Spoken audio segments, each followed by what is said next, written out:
Welcome back, সবাইকে স্বাগতম জানাচ্ছি আজকের এই লাইভ ট্রেনিংয়ে মূলত আমি আপনাদের সাথে শেয়ার করব হচ্ছে যে কীভাবে আপনি অ্যাফিলিয়েট মার্কেটিং শুরু করবেন এবং অনলাইন থেকে টাকা ইনকাম করবেন। আমরা অনেকে আছি যারা ধরুন অ্যাফিলিয়েট মার্কেটিং শুরু করতে চাচ্ছি, অ্যাফিলিয়েট মার্কেটিং করে অনলাইন থেকে টাকা ইনকাম করতে পারছি, কিন্তু সঠিক তথ্যটা না পাওয়ার কারণে কিন্তু আমরা অ্যাফিলিয়েট মার্কেটিং করে সফল হতে পারছি না। তাই আজকের এই লাইভ ট্রেনিংয়ে আপনি যদি শুরু থেকে শেষ পর্যন্ত দেখুন, তাহলে আপনি বুঝতে পারবেন যে আসলে কিভাবে আপনি অ্যাফিলিয়েট মার্কেটিং করে অনলাইন থেকে টাকা ইনকাম করবেন। আমি যখন আমার জার্নিটা স্টার্ট করেছিলাম, সেটা ছিল 11 মাস আগে। যখন আমি আমার জার্নিটা স্টার্ট করেছিলাম, সেই সময়টার মধ্যে আমার 11 মাস সময় লেগেছিল হচ্ছে যে আমার প্রথম অ্যাফিলিয়েট কমিশন পেতে, যেটা ছিল মূলত $500 প্রোডাক্ট। আর ধরুন সেই প্রোডাক্টের 50% কমিশন ছিল। তার মানে আমি ধরুন $249 প্রথম আর্ন করি। ওইখান থেকে মূলত ধরুন এই নাইমুল হাসানের ইউটিউব চ্যানেলটি স্টার্ট হয়, আর আমি নাইমুল হাসানের ফেসবুক পেজটি স্টার্ট হয়। ওইখান থেকে মূলত ধরুন এই অ্যাফিলিয়েট মার্কেটিংয়ের জার্নিটা স্টার্ট হয়। আর আলহামদুলিল্লাহ এখন মোটামুটি চলছে। আমি বলবো না অন্য মানুষদের মতো যে আমি ধরো অ্যাফিলিয়েট মার্কেটিং করে $1000 $2000 আর্ন করছি। না, আমি মূলত অ্যাফিলিয়েট মার্কেটিং করে $400 আর্ন করছি। যেটা সত্য আমি সেটাই বলবো। সো অ্যাফিলিয়েট মার্কেটিংটা আসলে কি? অ্যাফিলিয়েট মার্কেটিংটা মূলত হচ্ছে যে আপনাকে আপনার প্রোডাক্ট বানাতে হবে না, আপনি অন্য কারোর একটা প্রোডাক্ট প্রমোট করবেন, আর যখনই ওই প্রোডাক্টটা সেল হবে তার থেকে একটা পার্সেন্টেজ পরিমাণ কমিশন পাওয়াটাই হচ্ছে যে মূলত অ্যাফিলিয়েট মার্কেটিং। নাও ধরুন অ্যাফিলিয়েট মার্কেটিংয়ে ধরুন আপনাকে যদি আপনি যখনই প্রোডাক্টটা সেল করবেন, ওই সময় আপনি ধরুন 50 থেকে 70%-এর মধ্যে আপনি কমিশন পাবেন। যারা ধরুন বড় বড় যেই অ্যাফিলিয়েট মার্কেট প্লেসগুলো আছে, যেমন ধরুন আমরা যারা বাংলাদেশে আছি, আমরা জানি যে ধরুন বাংলাদেশের মধ্যে হচ্ছে daraz.com একটা আছে। তারপর হচ্ছে কি ধরুন সবচাইতে বড় কিছু মার্কেট আছে যে যারা ধরুন অ্যাফিলিয়েট প্রোগ্রাম অ্যালাউ করে। সো মূলত সেটা হচ্ছে যে অ্যামাজন। কারা আছেন যারা ধরুন এখানে amazon.com চিনেন, কমেন্ট করে জানান। সো মূলত ধরুন আপনি যদি অ্যাফিলিয়েট মার্কেটিং শুরু করতে চান, নাম্বার 1 যে জিনিসটা আপনাকে জানতে হবে এবং করতে হবে, সেটা হচ্ছে মূলত আপনাকে আপনার মার্কেট আইডেন্টিফাই করতে হবে। শুনুন, মার্কেট এটা হচ্ছে একটা লোকেশন, এটা মানুষ না, এটা একটা লোকেশন। মার্কেটের মধ্যে কিন্তু মানুষ থাকে। নাও সবচেয়ে বড় যে মার্কেটগুলো, সেগুলো হচ্ছে যে হেলথ, ওয়েলথ, রিলেশনশিপ, এই তিনটেই মূলত হচ্ছে যে সবচেয়ে বড় মার্কেট। সো আপনি যখন ধরুন অ্যাফিলিয়েট মার্কেটিং শুরু করবেন, আমি রিকমেন্ড করবো হচ্ছে যে আপনি অবশ্যই ধরুন এই 3টা মার্কেট থেকে যে কোনো একটা মার্কেট সিলেক্ট করুন। নাও এখন যারা নতুন আছে তারা কী করবেন জানেন? তারা মূলত গিয়ে সেটা ধরুন এই যে 3টা বললাম, 3টা থেকে যে কোনো একটা নেবেন। মূলত ধরুন ফর এক্সাম্পল রিলেশনশিপ নিয়ে ফেলেন, কেউ নেবেন হেলথ, কেউ নেবেন ওয়েলথ, মূলত একটা নিয়ে যাবেন।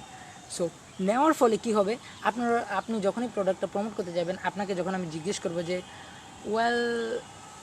আপনার কাস্টমার কে, তখন আপনি কী বলবেন জানেন? ধরুন ফর এক্সাম্পল হেলথ, আপনি বলবেন সবাই তো হেলথের যারা আছে তারাই আমার কাস্টমার। সেটা কিন্তু সবচাইতে ভুল, সেটাই হচ্ছে আপনার সবচাইতে বড় মিস্টেক। এই জিনিসটা কখনোই করবেন না। আর সেই ধরুন হেলথ ফর এক্সাম্পল, হেলথ এটা কিন্তু অনেক ম্যাক্রো, আপনাকে সেটা কি মাইক্রো করতে হবে, ছোটো করতে হবে। সো ফর এক্সাম্পল হেলথের ভিতরে অনেক আছে, যেমন ওয়েট লস আছে, ওয়েট গেন আছে, তারপর হচ্ছে ডায়াবেটিস আছে, তারপর ক্যান্সার আছে, অনেক আছে। মূলত আপনাকে ধরুন যে কোনো একটা ধরতে হবে। দেখুন, আমরা আমাদের লাইফে যা কিছুই কিনি মূলত কোনো না কোনো একটা প্রবলেম সলভ করার জন্য কিনি। আমি এখানে কি বলতে পারছি বলছেন, আমরা যা কিনি আমাদের লাইফে কোনো না কোনো একটা সমস্যার সমাধান করার জন্য আমরা মূলত কিনি, সেটা আমাদের টাকা দিয়ে। দেখুন, আপনি আপনার লাইফের মধ্যে যা কিছুই কিনছেন কোনো না কোনো একটা সমস্যার সমাধান করার জন্যই কিন্তু কিনছেন। সো মূলত ওই মার্কেটের ভিতরে কিন্তু যারা মানুষ আছে তাদের কিন্তু কোনো না কোনো একটা সমস্যা আছে। সো যখন না এই যে আমি ওয়েগুলো বললাম, ওয়েট লস, ওয়েট গেইন, তারপর হচ্ছে ধরুন ডায়াবেটিস, তারপর হচ্ছে ক্যান্সার, এগুলো কিন্তু একটা প্রবলেম। মানুষ এই প্রবলেমটা মানে এই সমস্যাটার মুখোমুখি হচ্ছে, যার সমাধান কি আছে হয়তোবা তারা জানে না, হয়তোবা তারা বোঝে না, কিন্তু আপনাকে সেই জিনিসটা বোঝাতে হবে। সেই কারণে মূলত কি আপনার মার্কেটটা ছোটো করতে হবে, মানে ম্যাক্রো করতে হবে।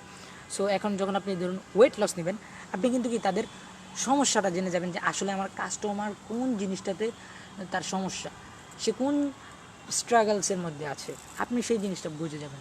যেমন ফর এক্সাম্পল আমি যদি এখন লই ওয়েট লস, তো মূলত কি আমার কাস্টমার ওজন কমাতে চাচ্ছে, তাদের ওজন বেশি, মূলত তারা তাদের ওজন কমাতে চাচ্ছে, এটাই তো না, এটাই তো তাদের প্রবলেম নাকি। সো যখনই তাদের সামনে আমি ধরুন তাদেরকে আমি সাহায্য করবো হচ্ছে ওজন কমানোর বিষয় নিয়ে, সেটা হতে পারে ধরুন ইউটিউবের কন্টেন্ট, সেটা হতে পারে ভিডিও কন্টেন্ট, তারপর সেটা হতে পারে ধরুন অডিও, রিটেন ওয়ার্ড। এখন রিটেন ওয়ার্ডটাকে, রিটেন ওয়ার্ড হচ্ছে যে মূলত লেখা, আপনি যে আপনার ফেসবুকে ফ্রেন্ডদেরকে মেসেজ পাঠাচ্ছেন সেটা কিন্তু রিটেন ওয়ার্ড। তারপর হচ্ছে কি আপনি যে ব্লগ পোস্ট পড়ছেন সেটা কি রিটেন ওয়ার্ড। তারপর হচ্ছে কি অডিও, অডিও হচ্ছে মূলত যে সাউন্ডক্লাউড, স্পটিফাই, এই যে প্ল্যাটফর্মগুলো ওইগুলো কিসের মাধ্যমে চলছে, অডিওর মাধ্যমে। সো অডিও গেল অডিও। তারপর হচ্ছে কি ভিডিও, আপনার প্রেজেন্টেশন, আপনার কমিউনিকেশন, এটা মিলিতে হচ্ছে মূলত ভিডিও। এখন আপনার কন্টেন্ট এরকম হতে হবে যে যেই কন্টেন্টটা ধরুন তাদের সাহায্য হবে। এখন ধরুন আপনি কি যদি ধরুন ভিডিওতে ভালো পারেন আপনি ভিডিওতে যান, আপনি যদি লেখা ভালো পারেন আপনি লেখাতে যান, আপনি যদি ধরুন অডিওতে ভালো পারেন আপনি অডিওতে যান। ধরুন যারা যারা এখানে আছে যে ধরুন ভিডিও ভালো পারে না, তারা অডিওতে যেতে পারেন, অডিওতে কথা বলতে পারেন। এখন যদি যারা মনে করেন যে আমি অডিওতে কমফোর্টেবল ফিল করি না, ওকে ঠিক আছে তাহলে আমি লেখাতে যাবো, কিন্তু একটা না একটা ওয়ে ধরুন সেটা থেকেই ধরুন মূলত কন্টেন্ট পাবলিশ করুন। যখনই আপনি ধরুন কন্টিনিউয়াসলি কন্টেন্ট পাবলিশ করবেন, সেকেন্ড যে জিনিসটা হবে সেটা হচ্ছে যে মূলত আপনার সামনে যখন তারা দেখবে যে আপনি তাদেরকে সাহায্য করছেন, তারা কিন্তু কি আপনাকে ফলো করবে। আমি কখনো আই থিঙ্ক আমি এখানে তো মূলত ডকুমেন্ট করছি। সো ধরুন আমি সবসময় ডাইরেক্ট কথা বলতে পছন্দ করছি, আমি ডাইরেক্টলি বলবো, তারা কিন্তু আপনাকে ফলো করবে। আর যখনই ধরুন আপনাকে ফলো করবে তখনই কিন্তু কি আপনি তাদের কাছে যে কোনো প্রোডাক্ট রিকমেন্ড করবেন, যে কোনো ধরুন সার্ভিস রিকমেন্ড করবেন, তখন কিন্তু করতে পারবেন। কেন জানেন? কারণ তখন আপনি তাদেরকে সাহায্য দিয়েছেন, তখন আপনি তাদেরকে ভ্যালু প্রোভাইড করেছেন। Money is a by product of value creation, it's all about how much value you give to others. So second যেই জিনিসটা সেটা যেটা আপনাকে করতে হবে সেটা মূলত হচ্ছে যে অ্যাফিলিয়েট মার্কেটিং করতে গেলে মূলত আপনি অন্য কারোর প্রোডাক্ট প্রমোট করছেন। এখানে আপনাকে যে জিনিসটা করতে হবে সেটা হচ্ছে যে অলওয়েজ লিস্ট বিল্ডিংয়ের দিকে ফোকাস করুন, ইমেল অ্যাড্রেস জেনারেট করার দিকে ফোকাস করুন। কেন? ধরুন আপনার ইমেল অ্যাড্রেস হচ্ছে আপনার আসল সম্পত্তি। ফেসবুক কেন, ধরুন আমরা যখন অ্যাকাউন্ট বানাতে যাই, কেন ফেসবুক আমাদের কাছ থেকে আমাদের ইমেল অ্যাড্রেস, আমাদের মোবাইল নাম্বার কেন খুঁজে, কেন ফেসবুক খুঁজবে, ওয়াই? কারণ মার্ক জুকারবার্গ এই যে ইমেলগুলা বা মোবাইল নাম্বারগুলো সেগুলো কিন্তু কি লিস্ট করে বানাচ্ছে। ধরুন ফর এক্সাম্পল এখন মার্ক জুকারবার্গের কাছে ধরুন 3 লাখ বা ধরুন 1 মিলিয়ন, ফর এক্সাম্পল ধরুন 1 মিলিয়নে ধরুন 1 মিলিয়ন ইমেল অ্যাড্রেস আছে।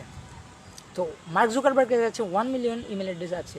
এখন মার্ক জুকারবার্গ যদি ধরুন একটা $1000 প্রোডাক্ট, যেটা ধরুন মার্ক জুকারবার্গ 50% কমিশন পাবে, এখন যদি মার্ক জুকারবার্গ একটা ইমেলের মাধ্যমে ওই 1 মিলিয়ন মানুষের কাছে ধরুন ওই ইমেলটা পাঠায়, কতজন মানুষ কিনবে? আপনি কি মনে করেন কতজন মানুষ কিনবে? 1%, 1%? অনেক। সো 1% হলেও কিন্তু কি ধরুন মার্ক জুকারবার্গকে একটা ইমেল সেন্ড করে না হলে ধরুন $15,000 $20,000 আর্ন করে ফেলতে পারে।